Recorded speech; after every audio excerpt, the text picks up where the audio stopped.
Hi, welcome to the Recovery Daily Podcast. I'm your host, Rachel Abassi. I'm a grateful recovering alcoholic and stroke survivor. I don't know why, no matter how I'm feeling, when I hit record and say that, I start perking up. It's like home to me. You people are like home to me. Anyway, this morning, our morning meeting, we were talking about step one and that 100% admission, that absolute decision to do whatever it takes to get sober. And we were talking about our lives being unmanageable. And when I was sharing, I was thinking about the word unmanageability for me seems to not do justice to the extreme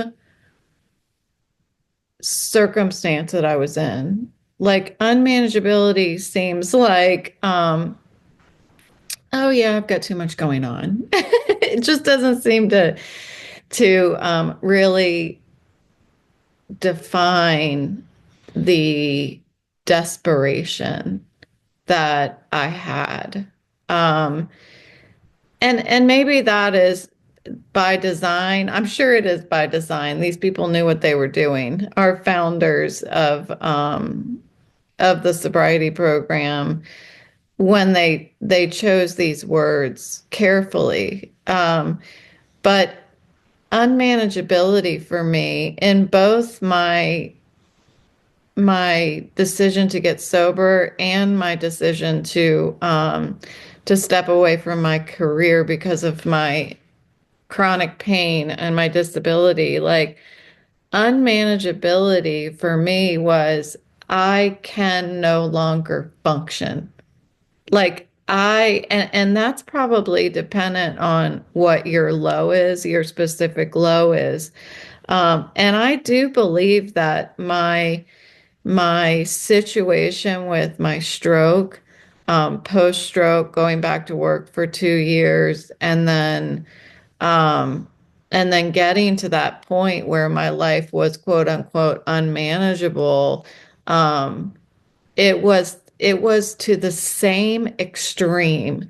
It was that I was so just 100% absolutely unable to live the way that I was living. That was what unmanageable meant for me. Um, that anxiety and depression that nobody else could see, um, when I needed to get sober, right before I got sober, that stuff, the invisible illnesses that other people couldn't see, was incapacitating. Like, um, I could no longer make decisions. I could no longer look at my reality and and learn from what was going on in my life.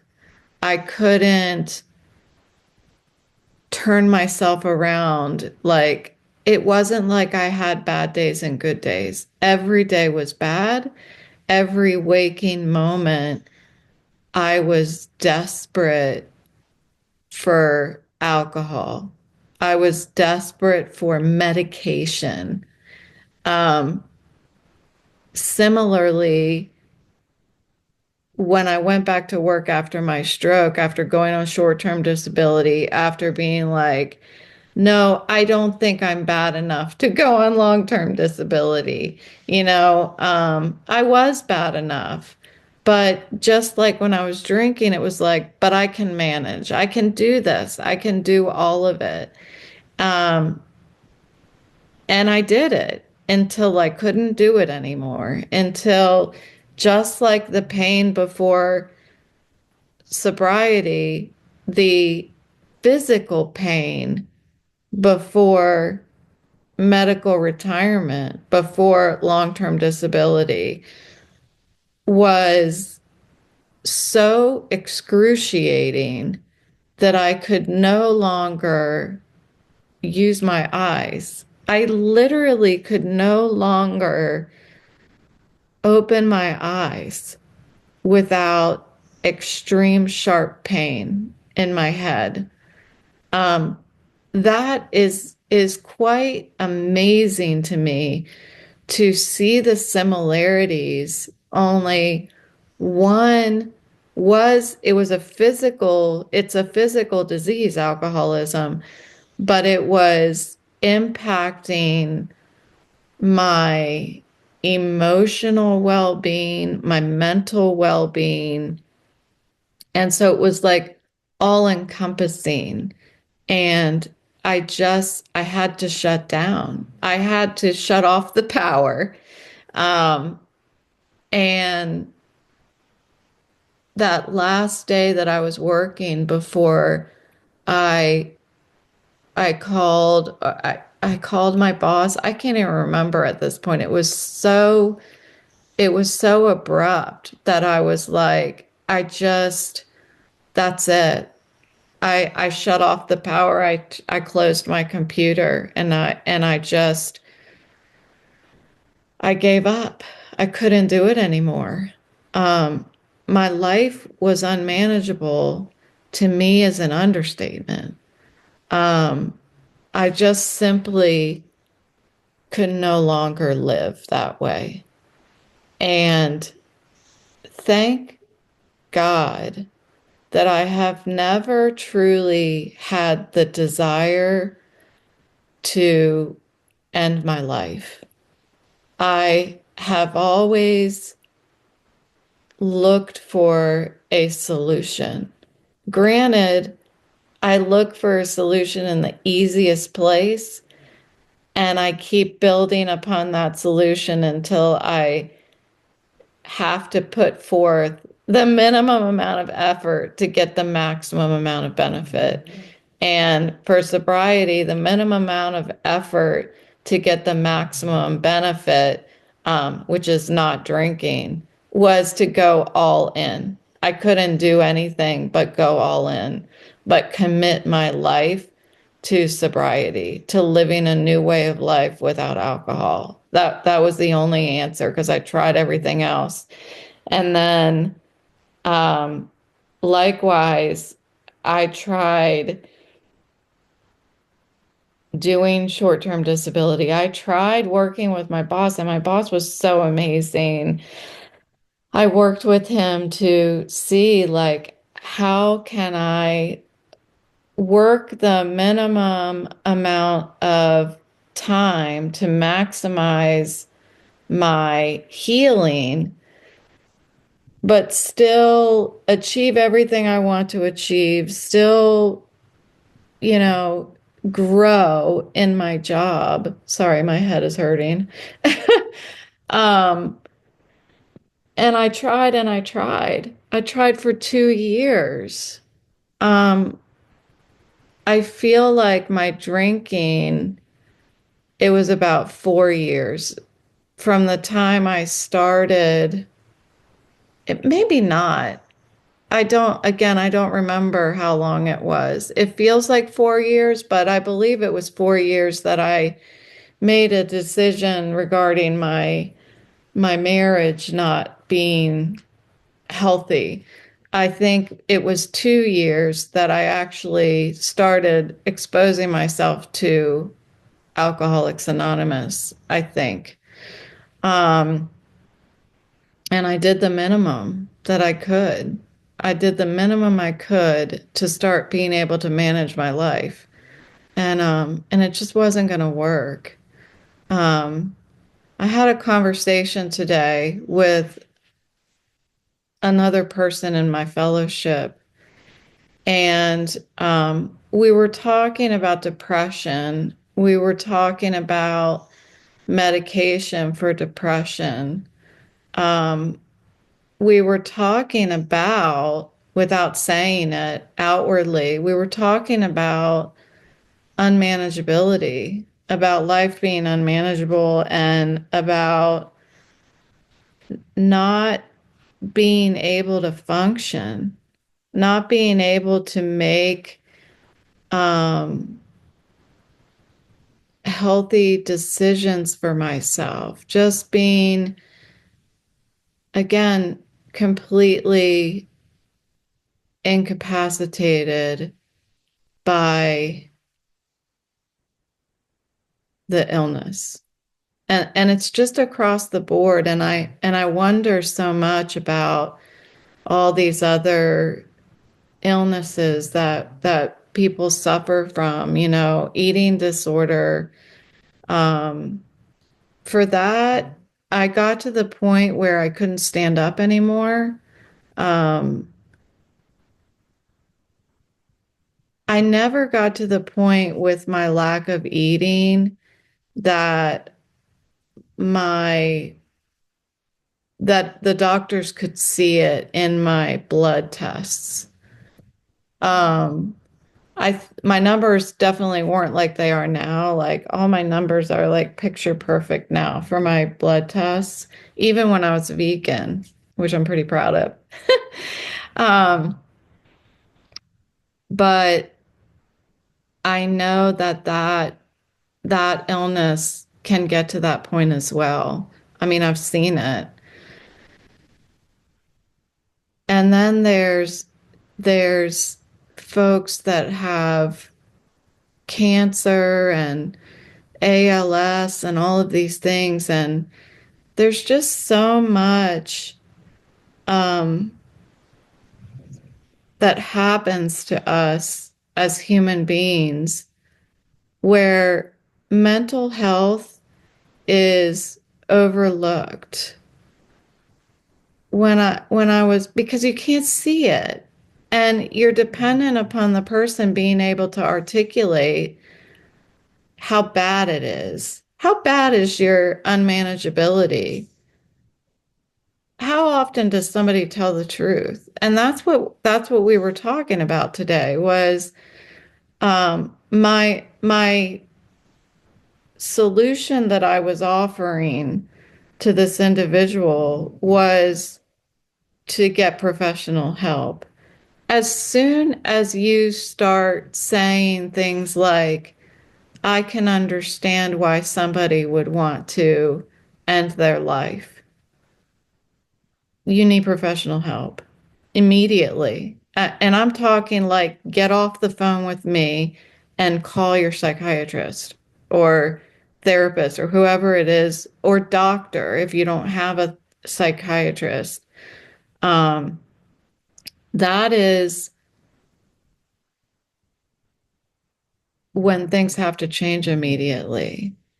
We were also talking a lot about relationships when we are depressed. And it like just thrusts me back into the time in my life where I just wanted somebody in my life. I wanted to have that perfect, my person. I wanted to have my person. And the more disappointed I was in my relationships, the more desperate I was to find my person, the more depressed I became.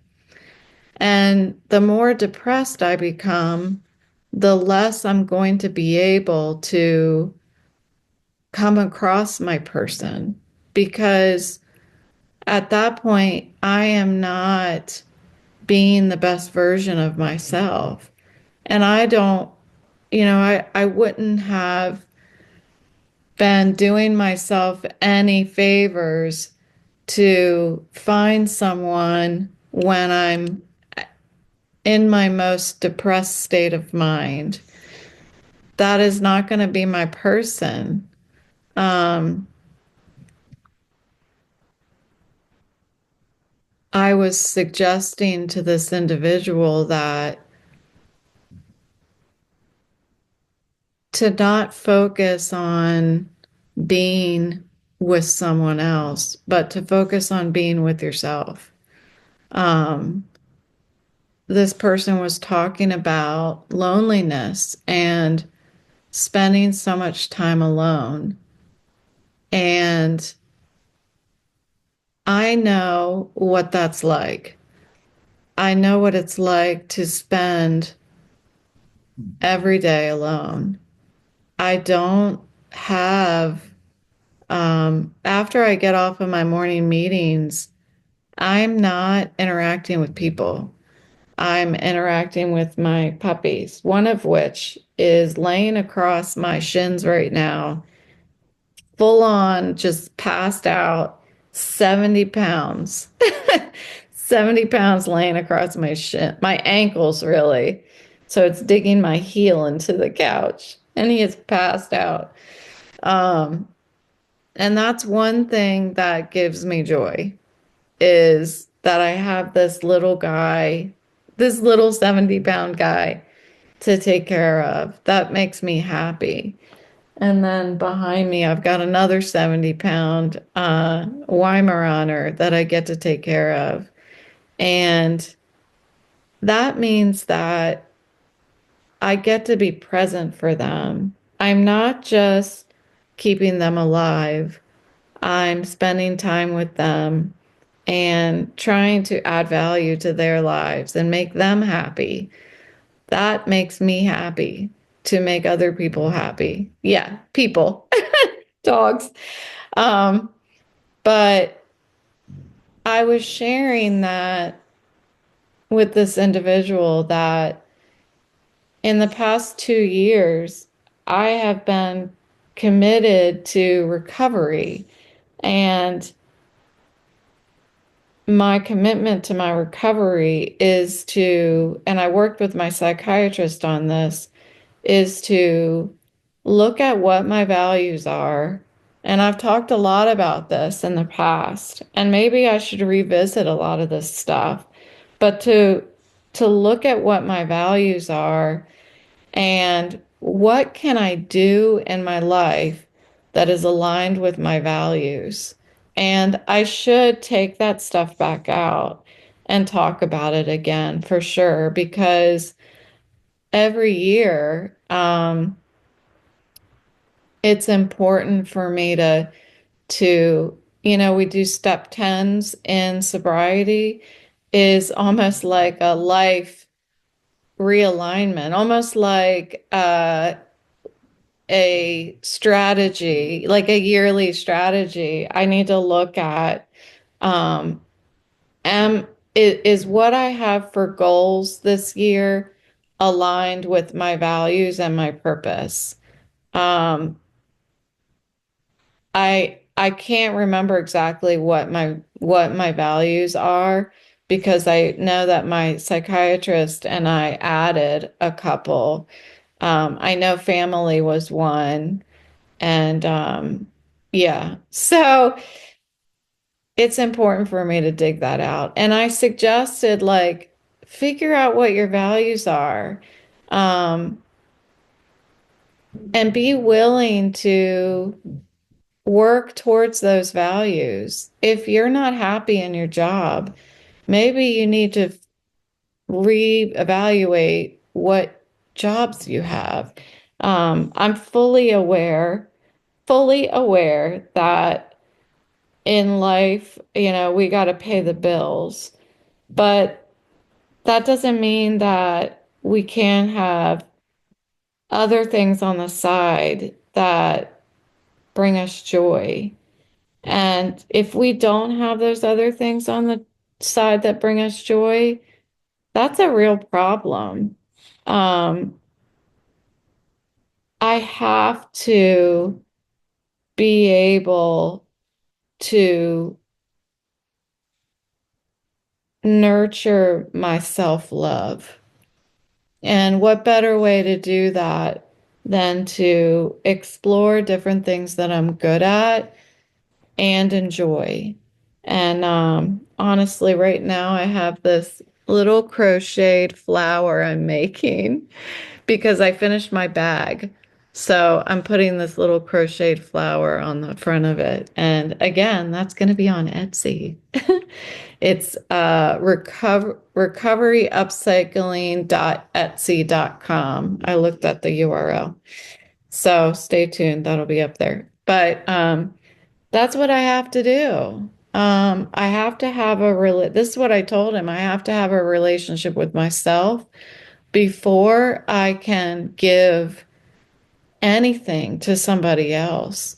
Um, I was sitting last night with my husband and we were talking about growing old. I can't remember why we were talking about growing old. He was. I was listening.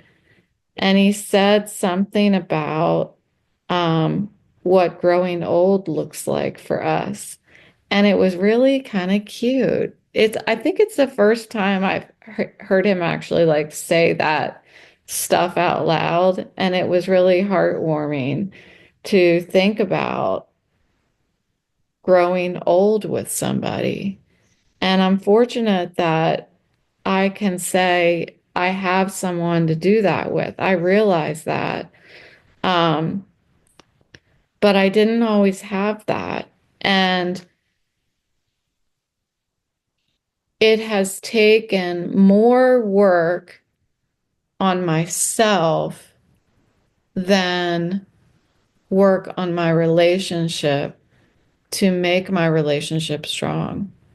I've had to work on me more than I've had to work on how him and I love each other and interact with each other. That has been a product of the work that I do on myself. It's really fascinating, but it's so true. And I can see that. I don't know that I've seen that as clearly as I see it right now, that I'm articulating it. So, what was the topic today? I think it's really about looking at ourselves and knowing when it's time to stop focusing on things outside of us and start looking at the foundation of our lives, the values, the purpose, that kind of stuff. Because that's where I had to start. That's where I got to start with my psychiatrist. Yeah, I think I'm going to pull that stuff back out again because that would be really nice to look at. It's nice to just feel centered on that stuff. So that's what I have today. I don't know. I felt like it was kind of a very unenergetic episode, but deep thoughts by Rachel Abasi. So thanks for joining me today. Thanks for showing up for yourself, and I'll talk to you tomorrow.